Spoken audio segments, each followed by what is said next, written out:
loss ဆိုတာ failure မဟုတ်ဘူးเนาะရှုံးတာမဟုတ်ဘူးเนาะ loss ကတော့ part of the system loss ဆိုတာဥပမာဗျာဥပမာကျွန်တော်ရဲ့ data မှာဆိုဥပမာထားပါတော့ဒီမှာ loss တွေရှိရဗျာဒီမှာ minus မ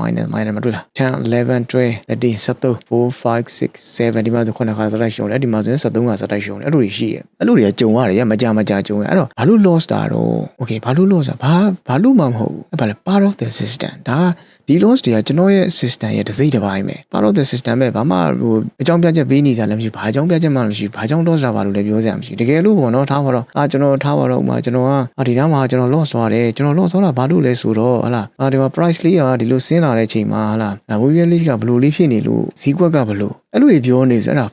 for နေတာအဲ့လိုပြောနေတဲ့လူမှာ trading system မရှိလို့ပဲဘာလို့ဆိုတော့ကျွန်တော်ရှင်းလေးပဲလေကျွန်တော်ဘာလို့ loss တာလဲဘာလို့မှမဟုတ်ဘူးဘာအကြောင်းပြချက်မှမရှိဘူးဒါဒီ loss တွေ part of the system ဒီ loss တွေကြောင့်ပဲကျွန်တော်ဒီwin နေကြတာဒီလိုမှာ 16R win တော့လား 9R တို့ 2R 4.9R ဒီမှာ 15R ဒီ win တွေကဘာလို့ရတာလဲဆိုတော့ကျွန်တော်ရဲ့အဲ့ဒီ loss တွေကြောင့်မို့ part of the system ဟောဒီမှာရှိသမျှ win တွေ loss တွေအကုန်လုံးက part of my system ကျွန်တော် system ရဲ့တစ်စိတ်တစ်ပိုင်းနေတာတွေကဘာကြောင့်မှရှုံးတာမြတ်တာမဟုတ်ဘူး part of the system ဘာမှ reason ပေးစရာမရှိဘူးဘာ reason မှလည်းမရှိဘူးเนาะ